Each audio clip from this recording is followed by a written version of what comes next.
नमस्कार दोस्तों, आप सभी का स्वागत है हमारे YouTube channel basics of electrical engineering में। इस वीडियो में हम बात करेंगे इलेक्ट्रिकल पावर सिस्टम की। थोड़ा सा इंट्रोडक्शन लेंगे कि इलेक्ट्रिकल पावर सिस्टम होता क्या है। ये बहुत इंपॉर्टेंट वीडियो है डिप्लोमा इलेक्ट्रिकल इंजीनियरिंग के लिए भी, जो पॉलिटेक्निक करते हैं। TDP नाम से सब्जेक्ट है, transmission and distribution of electrical power, इस नाम से सब्जेक्ट होगा और इलेक्ट्रिकल इंजीनियरिंग का तो इंपॉर्टेंट है ही। तो इलेक्ट्रिकल पावर सिस्टम होता क्या है, तो it is a connection of different electrical equipments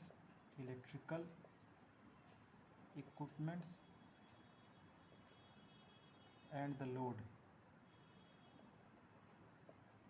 तो बेसिकली इलेक्ट्रिकल पावर सिस्टम हमारा होता क्या है, क्या कह रहा है कि it is a connection of different electrical equipments and the load. Electrical power system एक बहुत बड़ा, आप एक तरह से कह सकते हैं कि नेटवर्क है। ये भी एक तरह का क्या होता है, ये भी एक तरह का नेटवर्क है जिसमें बहुत सारे इलेक्ट्रिकल इक्विपमेंट्स लगे होंगे। जैसे आपका ट्रांसफार्मर लगा होगा, टावर लगे होंगे, ट्रांसमिशन लाइन होगी, ठीक है। तो ये सब मिलकर, और लोड तो होगा ही भाई, जिसको हम पावर भेज रहे हैं किसको भेज रहे हैं, लोड को, तो लोड भी होगा। तो ट्रांसफार्मर, टावर, ट्रांसमिशन लाइन, ये सब मिल के क्या बनाते हैं, इलेक्ट्रिकल पावर सिस्टम बनाते हैं। तो डेफिनेशन क्या हो कि it is a connection of different electrical equipments and the load और डिफरेंट तरह के इक्विपमेंट मिल के हमारे क्या बनाते हैं, इलेक्ट्रिकल पावर सिस्टम बनाते हैं, ठीक है।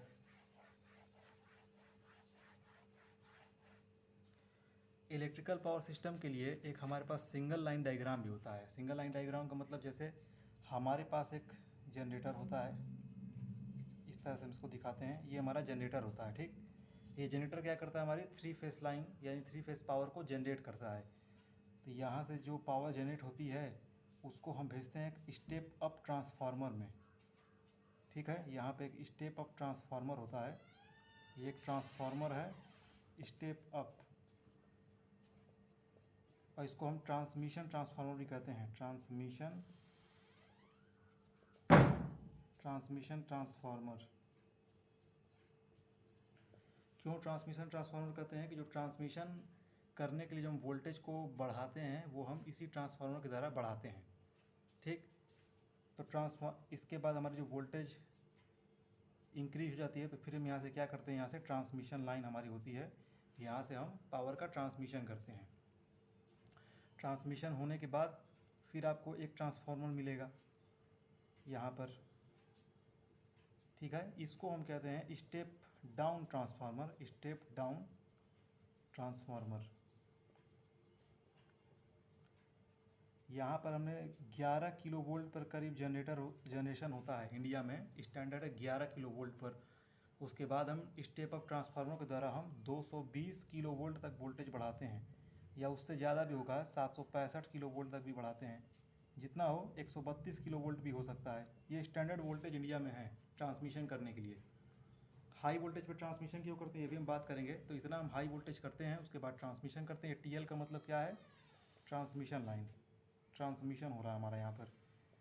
यहाँ ट्रांसमिशन होने के बाद यहाँ पर जब हम पहुँचते हैं, ये हमारा जो सब स्टेशन आता है, ये एक सब स्टेशन है, यहाँ पर हम स्टेप डाउन ट्रांसफार्मर लगा के वोल्टेज को स्टेप डाउन करते हैं, ठीक। और यहाँ से हमारा क्या होता है, एक तरह से आप कह सकते हैं सेकेंडरी ट्रांसमिशन,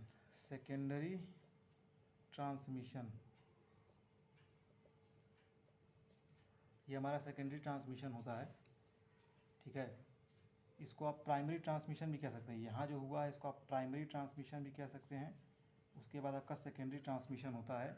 बेसिकली यहाँ से आपको जो वोल्टेज मिलता है करीब 132 किलो वोल्ट यहाँ पर आपको मिलता है। अगर होगा तो, नहीं होगा तो डायरेक्ट आपका यहीं से फिर कंज्यूमर तक लाइन पहुँचने लगती है। तो ये आपकी एक लाइन बनी। उसके बाद जो यहाँ तक वोल्टेज चलता है, उसके बाद फिर यहाँ पर हमारा एक ट्रांसफार्मर लगा होता है। ये हमारा क्या होता है, स्टेप डाउन ट्रांसफार्मर यहाँ भी होता है हमारा। और ये स्टेप डाउन ट्रांसफार्मर करता क्या है, यहाँ से हम यहाँ पे जो 132 किलो वोल्ट की लाइन आती है उसको हम 33 किलो वोल्ट में बदलते हैं, और ये हमारी जाती है इंडस्ट्रियल लोड को। इंडस्ट्रियल लोड को भी हम यहाँ से पावर देते हैं। जो बड़े इंडस्ट्रियल लोड होते हैं उनको हम यहाँ से पावर देते हैं। और अगर ना देना हो तो यहीं से हम ट्रांसमिशन करते हुए एक और हम सब स्टेशन यहाँ बनाते हैं। यहाँ पर एक और स्टेप डाउन ट्रांसफार्मर यहाँ पर होता है, स्टेप डाउन ट्रांसफार्मर, जो कि वोल्टेज को कम करेगा। ये हमारा स्टेप डाउन ट्रांसफार्मर करता क्या है, 33 किलो वोल्ट को 11 किलो वोल्ट में बदलेगा। और यहाँ से भी हम अपना जो मीडियम लोड होते हैं, मीडियम इंडस्ट्रियाँ, उनको हम यहाँ से सप्लाई देते हैं। ये हमारी जाती है मीडियम इंडस्ट्रीज़ को हम यहाँ से लोड देते हैं, सप्लाई देते हैं 11 किलो वोल्ट पर, क्योंकि उनको ज़्यादा वोल्टेज चाहिए होता है। और जो और हमारे पास पावर बची होती है, मतलब कि आगे हम क्या करते हैं, फिर यहाँ से एक और ट्रांसफार्मर हम लगाते हैं जिसको हम डिस्ट्रीब्यूशन ट्रांसफार्मर कहते हैं। ये भी स्टेप डाउन होता है, ये भी स्टेप डाउन होता है। ये हमारा होता है डिस्ट्रीब्यूशन ट्रांसफार्मर। ये डिस्ट्रीब्यूशन ट्रांसफार्मर हमारा होता है। ये क्या करेगा, आपका 11 किलो वोल्ट की जो लाइन यहाँ आई है उसको कर देगा 415 वोल्ट में, 415 वोल्ट में। और यहाँ पर हमें क्या मिलता है, 3 फेज़ 4 वायर सिस्टम, जिससे हमारा घर का लोड चलता है।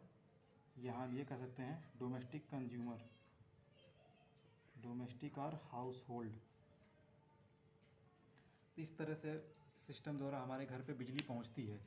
11 किलो वोल्ट से जनरेशन हुआ, जनरली 11 किलो वोल्ट पर ही होता है। फिर हमने स्टेप अप ट्रांसफार्मर एक लगाया, उससे हमने वोल्टेज को बढ़ाया।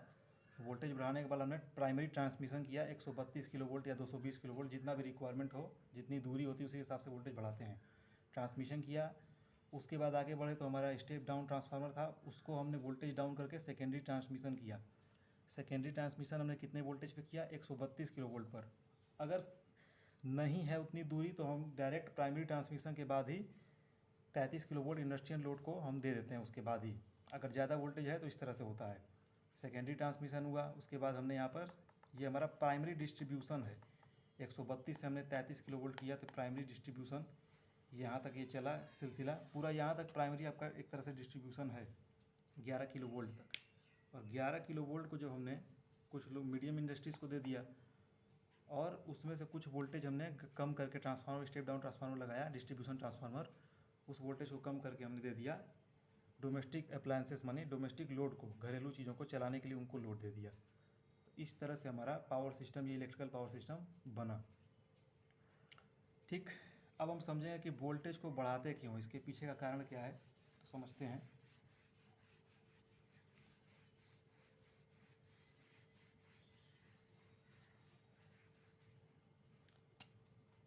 Why we use high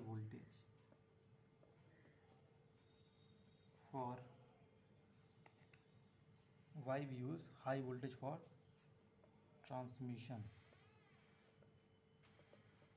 एक तरह से क्वेश्चन ही है।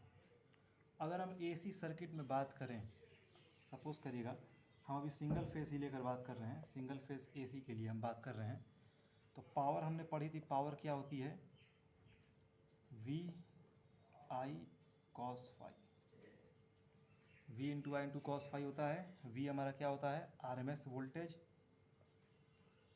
या फेस वोल्टेज कह लीजिए, और I हमारा क्या होता है, RMS करंट होता है, फेस करंट, और cos फाई क्या होता है, पावर फैक्टर होता है। ठीक है, P is equal to V into cos, V I into cos phi. अगर मैं लॉसेस की बात करूं, पावर लॉसेस, कुछ लॉस भी होगा पावर ट्रांसमिशन लाइन में, पावर लॉसेस कितनी हो जाएंगी, P डैश की अगर हम बात करें तो I स्क्वायर R, ये लॉसेस हमारी होंगी। ये कितना हो जाएगा, I अगर हम निकालें इस पावर के इक्वेशन से, हम अगर करंट की कैलकुलेशन करें तो क्या हो जाएगा, करंट हमारी जाएगी P upon V into cos phi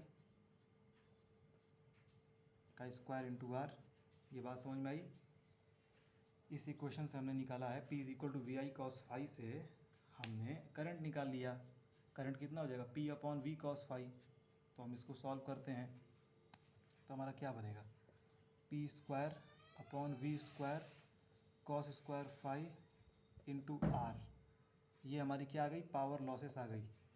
ठीक है, पावर लॉसेस आ गई। तो यहाँ से हमें एक चीज़ क्या समझ में आई कि पावर लॉस जो हमारी ट्रांसमिशन लाइन में होगी वो प्रोपोर्शनल होगी किसके, इन्वर्सली प्रोपोर्शनल होगी वोल्टेज के स्क्वायर के। Losses inversely proportional to voltage का स्क्वायर, यानी आप वोल्टेज जितना ज़्यादा रखेंगे लॉसेस आपकी उतनी कम होगी for constant transmission of power. यहाँ पे एक चीज़ और भी बात है कि जो हमारी पावर जो हम ट्रांसमिट कर रहे हैं वो क्या है, कांस्टेंट है। पी हमारी कांस्टेंट है, पावर नहीं बदल रही है। तो कांस्टेंट पावर के लिए हम जैसे जैसे वोल्टेज के स्क्वायर को बढ़ाते जाएंगे, यानी वोल्टेज बढ़ाते जाएंगे, वैसे वैसे हमारी लॉसेस भी क्या होती जाएंगी, उसके अकॉर्डिंगली कम होती जाएंगी। तो एक बात समझ में आई। और भी एक बात है कि हम हाई वोल्टेज क्यों रखते हैं, यहाँ से एक और बात हम समझ सकते हैं। क्या, देखिएगा,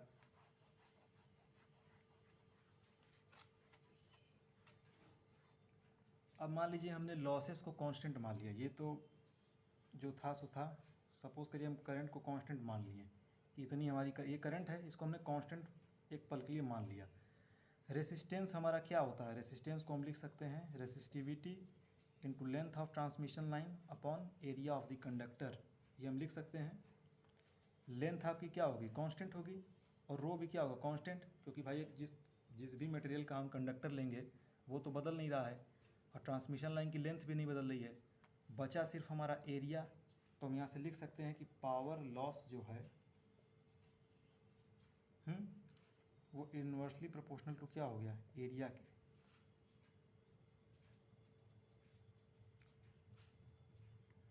तो यहाँ से हम क्या कह सकते हैं, समझिएगा बात को। पावर लॉस भी तो हमारा कांस्टेंट मान लीजिएगा, पी डैश जो है हमारा पावर लॉस, उसको भी हम कांस्टेंट मान लेंगे अभी फ़िलहाल के लिए एनालिसिस करने के लिए। पावर लॉस हमारा कांस्टेंट हो गया, करंट हमारी कांस्टेंट हो गई, रो कांस्टेंट, एल कांस्टेंट। तो यहाँ से एक बात हमारी क्या समझ में आएगी, अगर हम एरिया की बात करें, एरिया अगर हम यहाँ से निकालना चाहें तो एरिया हमारा क्या हो जाएगा, एरिया हमारा हो जाएगा P square rho L upon V square cos square phi into P dash, ये होगा। ये पी डैश लॉस वाला है और ये पी जो है ट्रांसमिशन वाली पावर है। तो ये देखिए एरिया का हमारे पास फॉर्मूला क्या निकल के आया, P square rho L upon V square cos square phi into P, यानी जो हमारी एरिया होगी कंडक्टर की, जो कंडक्टर का हमारा एरिया होगा वो इन्वर्सली प्रोपोर्शनल किसके होगा, वी स्क्वायर के। यानी अगर हम ट्रांसमिशन का वोल्टेज बढ़ाते जाते हैं तो हमारा साइज ऑफ कंडक्टर भी रिड्यूस होता जाएगा। अगर हम वोल्टेज बढ़ाते जाए ट्रांसमिशन लाइन की तो हमारा एरिया जो होगा रिक्वायर्ड ट्रांसमिशन करने के लिए वो भी हमारा रिड्यूस होता जाएगा। इसका एडवांटेज क्या है, यही चीज़ है कि डीसी और एसी ट्रांसमिशन को डिफरेंट बनाती है। हमने क्या देखा कि एरिया रिक्वायर्ड जो था वो क्या था, inversely proportional to V square, यानी आप वोल्टेज बढ़ाएंगे तो आपका एरिया रिक्वायर्ड क्या होता जाएगा, कम। तो ये खासियत है कि हम पतले तार द्वारा भी हम एसी ट्रांसमिशन बिग अमाउंट में कर सकते हैं। By using thin wire we can transmit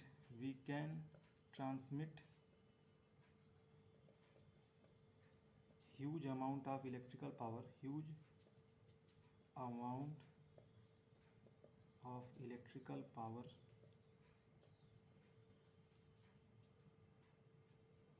as compared to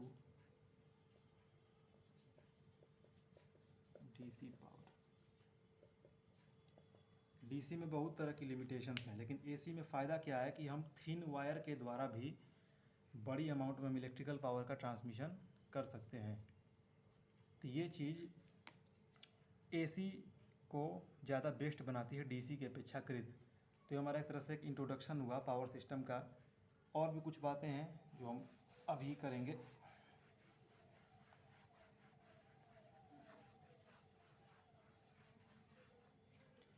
कुछ ऑब्जेक्टिव्स होते हैं इसके। ऑब्जेक्टिव्स मतलब कि हमारा एम क्या है। ऑब्जेक्टिव बोले तो पावर लाइन को यानी ट्रांसमिशन लाइन को डिज़ाइन ट्रांसमिशन लाइन को डिज़ाइन करते समय कुछ बातों का हम ध्यान रखते हैं। जैसे एक बात यह है कि जो कॉस्ट हमारी होती है इलेक्ट्रिकल एनर्जी की वो कम होनी चाहिए। तो cost of electrical energy should low. तो जो हम इलेक्ट्रिकल एनर्जी बना रहे हैं उसकी कॉस्ट जो होती है वो कम होनी चाहिए, ठीक है। क्योंकि अगर हम ज़्यादा, यानी एक तरह से हम ये कह सकते हैं कि generation cost should be less, generation cost should be less, कि बिजली को जो हम बना रहे हैं जनरेटिंग स्टेशन पर वो प्रति यूनिट बिजली सस्ते में बननी चाहिए, जिससे कि कंज्यूमर्स को आसानी से सस्ते में बिजली उपलब्ध हो सके। और दूसरी चीज़ क्या है कि जो हम ट्रांसमिशन करेंगे उसमें हमें रेटेड वोल्टेज बनाए रखना है, rated voltage and rated frequency, rated frequency must be maintain.